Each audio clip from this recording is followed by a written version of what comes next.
Halo semuanya, perkenalkan saya Lila Amalia dari PPKN Universitas PGRI Ronggolawe Angkatan 2025 dengan nomor induk mahasiswa 1101250012. Pada kesempatan kali ini, saya akan memaparkan materi mengenai pengantar pendidikan yang didasari oleh buku karya Fajri Basyirun dan Helvita Roza. Mari simak penjelasan saya berikut ini. Bab yang pertama, kita akan membahas mengenai hakikat dan dimensi manusia.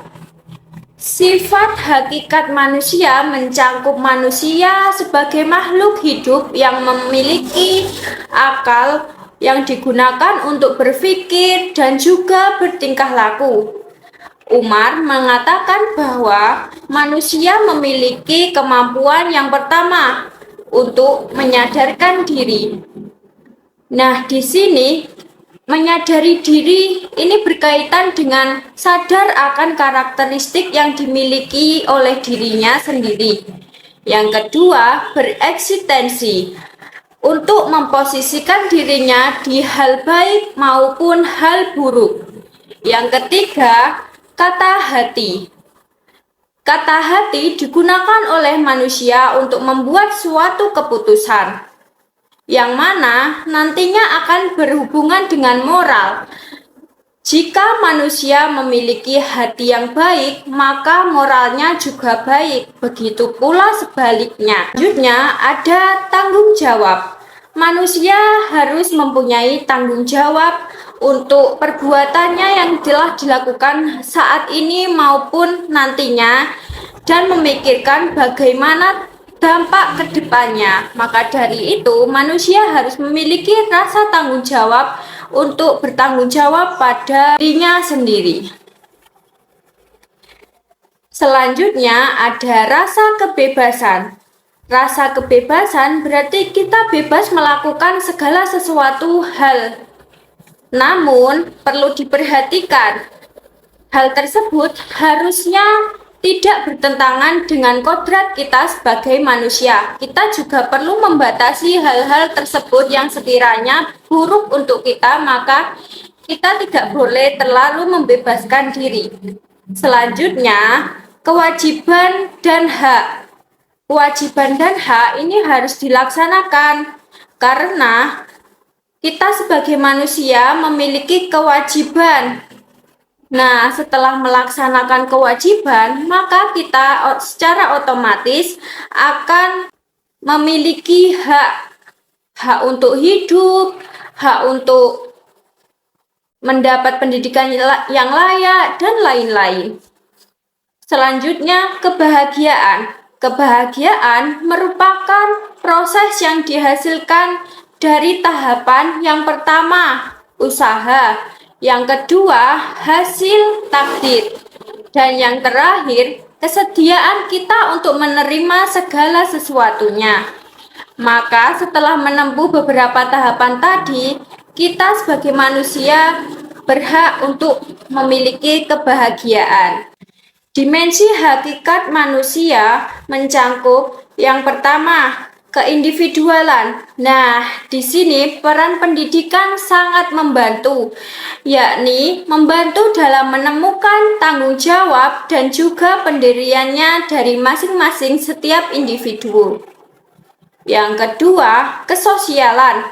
Pendidikan membantu kita untuk bergaul dan juga belajar. Lalu, kesusilaan. Manusia mengambil keputusan berdasarkan etiket, yakni kesopanan. Sedangkan etika, manusia mengambil dalam hal kebaikannya. Selanjutnya, keberagaman. Manusia membutuhkan agama karena dirinya lemah. Lemah dalam artian di sini membutuhkan seseorang atau Tuhan yang bisa membimbingnya ke jalan yang baik dan juga benar. Maka dari itu, Kita bangsa Indonesia terdiri berbagai macam agama. Nah, tugas kita adalah menghargai dan mempercayai kepercayaan masing-masing setiap individu.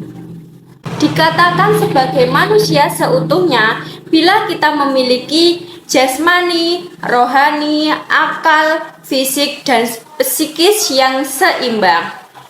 Seimbang berarti berjalan sebagai mestinya dan tidak berat sebelah. Kesimpulannya adalah pendidikan dibutuhkan oleh manusia untuk menemukan dan mengembangkan potensinya dalam hal kemanusiaan agar menjadi pribadi yang utuh. Pada bab yang kedua, kita akan membahas mengenai hakikat pendidikan. Pendidikan itu apa sih? Pendidikan ialah usaha manusia untuk meningkatkan kepribadiannya dengan cara membina potensi yang ada dalam diri masing-masing setiap individu. Jika berbicara tentang pendidikan, pasti kita akan mendengar kata-kata yang pertama ada mendidik, yang kedua mengajar, dan yang ketiga belajar. Lalu, sebenarnya apa sih perbedaan mendidik, mengajar, dan juga belajar? Mendidik berarti menanamkan nilai. Nilai tersebut harus sesuai dengan nilai-nilai yang ada di masyarakat. Dan sikap. Nah, sikap ini juga harus kita didik agar setiap masing-masing individu ini mampu bersikap selayaknya manusia yang memiliki moral. Mengajar, yakni kegiatan untuk menyalurkan keterampilan dan juga pengetahuan yang nantinya bertujuan agar guru dapat menyampaikan keterampilan dan pengetahuannya ini kepada peserta didiknya. Belajar sendiri merupakan proses peserta didik untuk meningkatkan kemampuannya, baik kemampuan secara akademik maupun non-akademik. Kesimpulannya, pendidikan merupakan proses yang bertujuan untuk membentuk manusia agar sesuai dengan kehidupan bermasyarakat dan manusia sesuai dengan makhluk sosial. Pada bab yang ketiga, kita akan membahas mengenai lingkungan dalam dunia pendidikan. Lingkungan dalam dunia pendidikan ada 3, yakni lingkungan keluarga, lingkungan sekolah, dan lingkungan masyarakat. Di lingkungan keluarga, secara umum, keluarga terdiri dari ayah, ibu, dan juga anak. Di sini, yang paling berpengaruh terhadap tumbuh kembang anak adalah seorang ibu. Ibu mengandung, melahirkan, dan merawat anaknya mulai dari kecil hingga besar. Nah, pada saat kecil tentunya ibunya akan jadi guru pertama yang mendidik anaknya, mengajarinya berjalan, berbicara, makan, minum, dan lain-lain. Maka dari itu, peran ibu sangat penting dalam sebuah keluarga. Nah, jika ibu memiliki peran penting, maka ayah juga memiliki peran yang sangat penting bagi suatu keluarga. Anak biasanya menganggap ayahnya ini sebagai manusia yang kuat, yang tangguh, yang bisa melindungi keluarganya. Nah, disinilah peran ayah sangat dibutuhkan oleh anak-anaknya. Ayah berperan yang pertama pastinya mencari penghasilan. Nah, ayah juga berperan ikut serta dalam mendidik anaknya. Ayah juga berperan dalam melindungi seluruh anggota keluarganya dari bahaya apapun atau dari masalah apapun. Jika ibu dan ayah ini bersatu untuk mendidik anaknya, maka seorang anak pasti nantinya akan tumbuh secara baik atau secara motoriknya sudah terasah dari kecil. Di lingkungan sekolah, maka yang berperan adalah guru. Seorang guru harus mampu membantu siswanya atau anak didiknya menemukan potensi yang ada pada dirinya, mengembangkan dan didik peserta didiknya sesuai dengan apa yang telah dipelajarinya. Nah, maka dari itu, seorang guru harus memiliki sifat profesionalisme. Yang ketiga, lingkungan masyarakat. Di lingkungan masyarakat, ini masyarakat sangat berperan dalam tumbuh kembang seorang anak. Masyarakat yang baik adalah masyarakat yang mampu mendukung seseorang untuk mencapai keinginannya atau pendidikannya. Dari itu, di suatu lingkungan masyarakat harus ada lingkungan yang tentram dan nyaman agar anak dapat bertumbuh kembang sebagaimana mestinya tanpa ada gangguan dari lingkungan sekitarnya. Ketiga hal tersebut sering disebut dengan Tri Pusat Pendidikan oleh Ki Hajar Dewantara. Kesimpulannya, pendidikan bisa berjalan secara lancar, artinya berjalan seimbang dan saling mendukung satu sama lain. Anak didukung yang pertama oleh orang tuanya untuk disekolahkan dan nantinya bisa berkehidupan bermasyarakat secara baik. Kita lanjut pada bab keempat yang membahas tentang aliran pendidikan. Sebenarnya apa sih aliran itu? Aliran pendidikan yakni pola pikir yang membawa pembaruan di dunia pendidikan. Aliran pendidikan terbagi menjadi dua, yakni aliran secara klasik dan juga aliran pendidikan secara modern. Aliran klasik terdiri dari beberapa. Yang pertama ada aliran empirisme, yakni aliran yang meyakini bahwa pengetahuan, keterampilan, dan sikap perkembangan manusia ditentukan oleh pengalamannya di dunia nyata atau secara nyata. Aliran navitisme, yakni perkembangan anak yang dipengaruhi oleh pembawaannya sendiri. Jika anak pembawaannya baik, maka anak itu akan baik.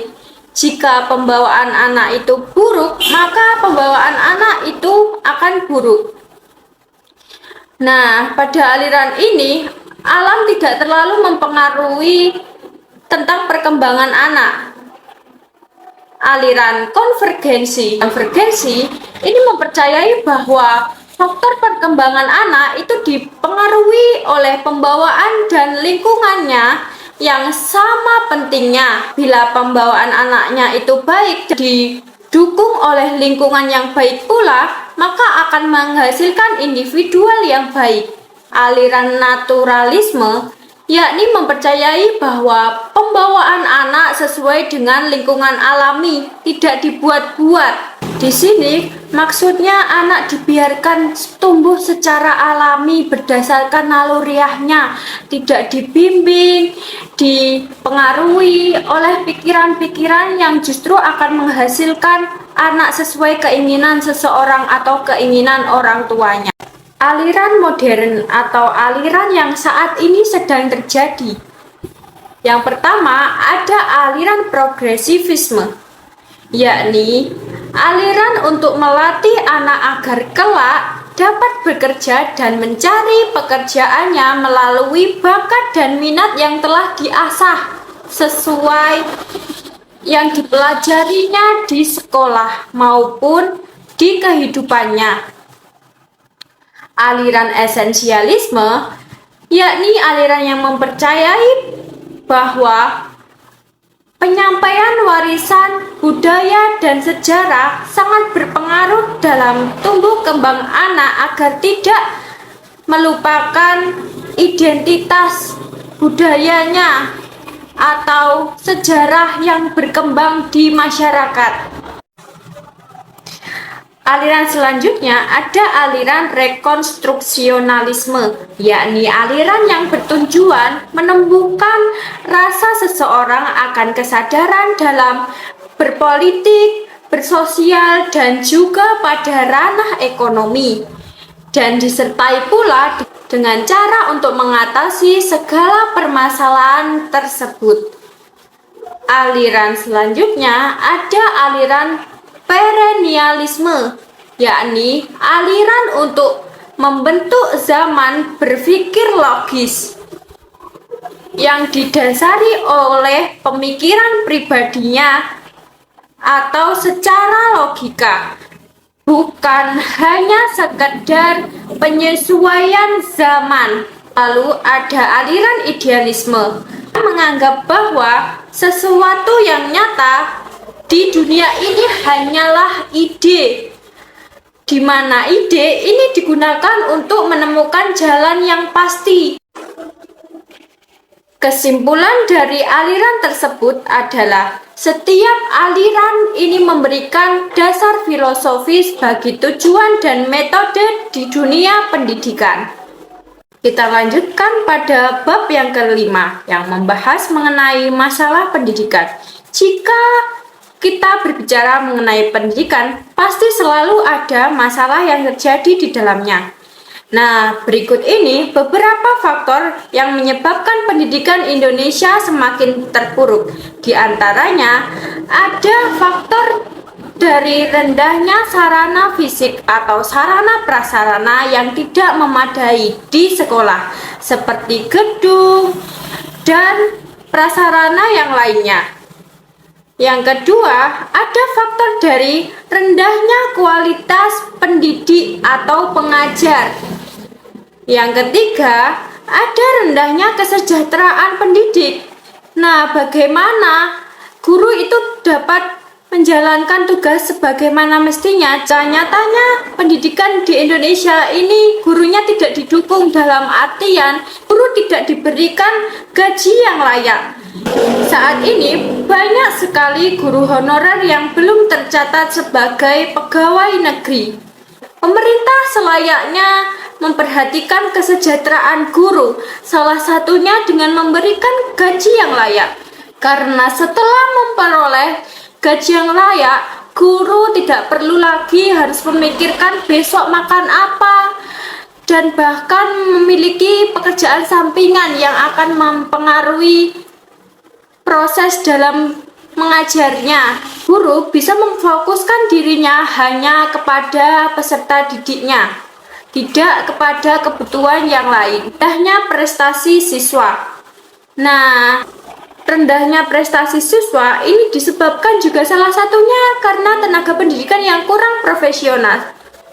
Sehingga ketika seorang pendidik ini tidak bekerja secara profesional, maka akan berdampak pada kualitas yang dihasilkan dari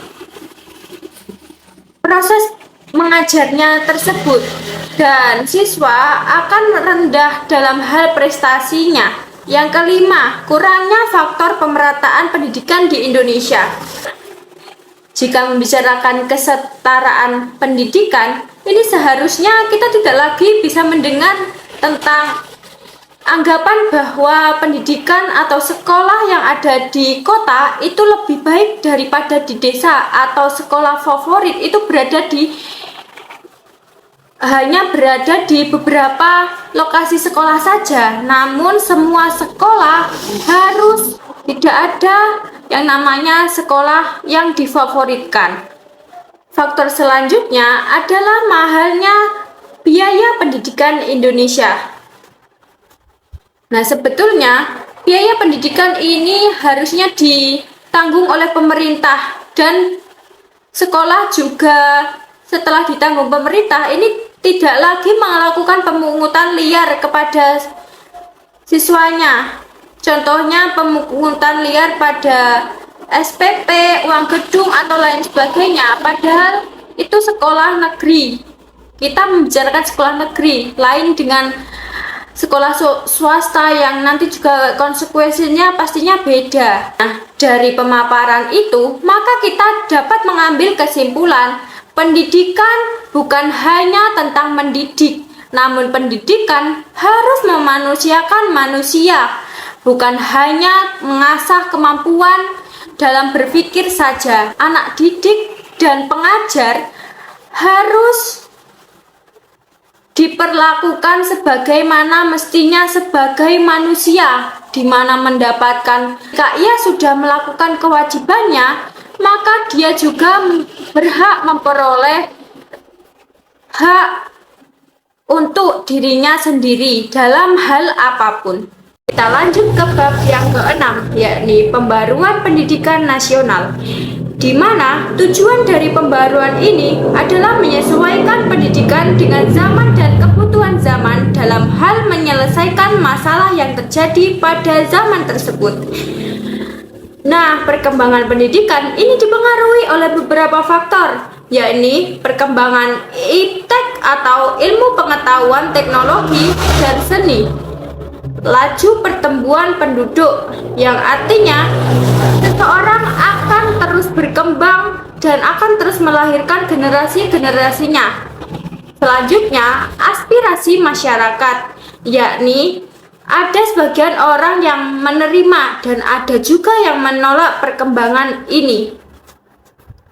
Nah, bagaimana sih caranya mengatasi permasalahan-permasalahan tersebut?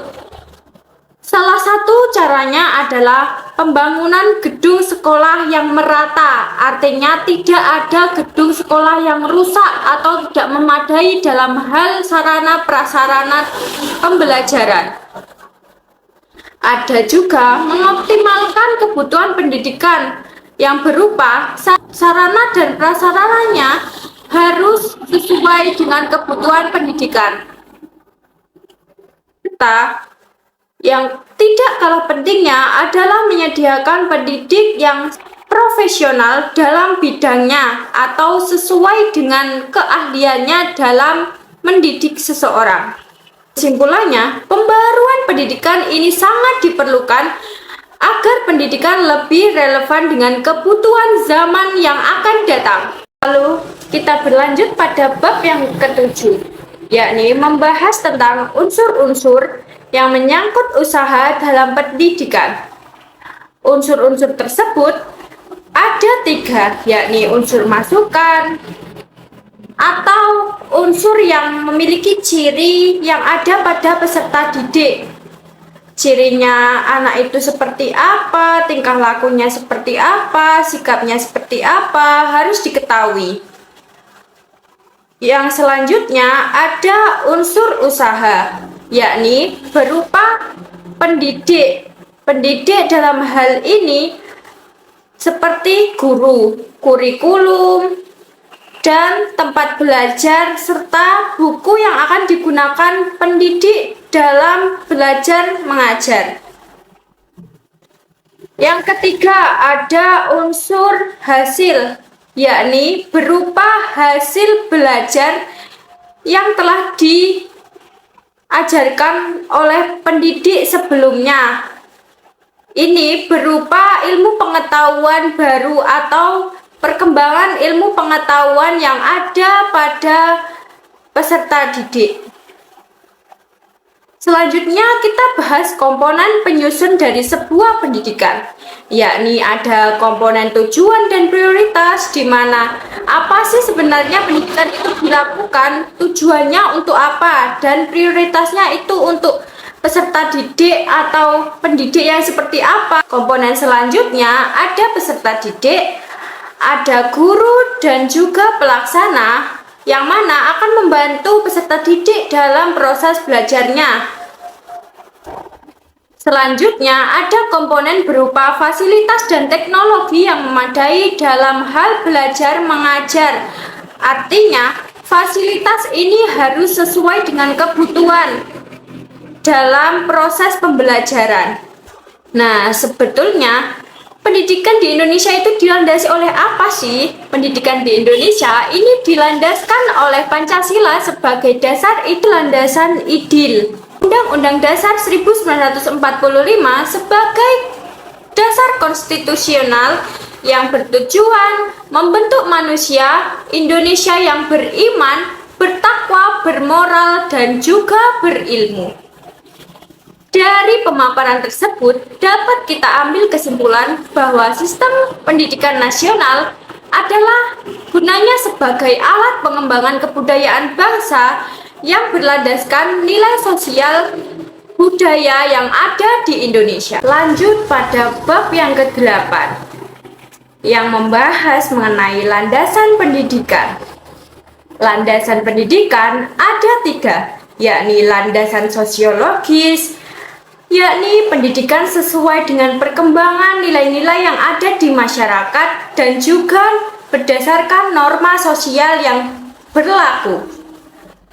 Landasan kultural, yakni pendidikan berfungsi untuk melestarikan serta mengembangkan budaya bangsa. Landasan psikologis, pendidikan mengenai kepribadian dan perkembangan peserta didik.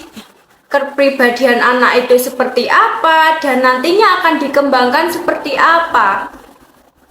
Itu harus sesuai juga dengan keinginan seorang peserta didiknya. Lalu, landasan yang terakhir ada landasan ilmiah dan teknologi. Pendidikan perlu mengutamakan kemajuan iptek atau ilmu teknologi agar tetap relevan dengan perkembangan di era globalisasi zaman sekarang ini. Kesimpulannya, pendidikan perlu memperhatikan landasan-landasan tersebut agar pendidikan lebih relevan dengan kebutuhan masyarakat.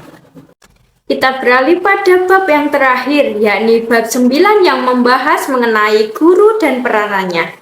Sebetulnya, guru memiliki berbagai macam atau banyak sekali peranan. Yang pertama, guru sebagai pengajar dan pendidik. Yang kedua, pembimbing. Guru ini juga membimbing peserta didiknya dalam memecahkan masalah dan mengembangkan potensi yang ada diri peserta didik. Yang ketiga, sebagai administrator kelas, yakni guru berperan dalam mengelola kegiatan belajar mengajar secara tertib. Hal ini juga bisa berdampak pada kenyamanan dalam proses belajar dan mengajar siswanya. Selanjutnya, guru berperan sebagai evaluator. Di sini artinya guru nanti akan menilai hasil belajar. Nah, dari hasil belajar ini terdapat umpan balik yang diberikan oleh guru. Apakah proses belajarnya itu sudah efektif atau belum? Jika belum efektif, bisa diperbaiki lagi, dan jika sudah efektif, bisa ditingkatkan lagi proses pendidikannya atau proses belajarnya atau proses belajar mengajarnya. Nah, guru juga dijadikan sebagai suri tauladan. Artinya, guru dijadikan sebagai panutan bagi siswanya dalam bertingkah laku. Kesimpulannya, guru merupakan kunci keberhasilan salah satu kunci keberhasilan dalam sebuah pendidikan. Karena generasi yang berkarakter dan generasi yang berkompetensi salah satunya terbentuk karena adanya tenaga pendidikan berupa guru.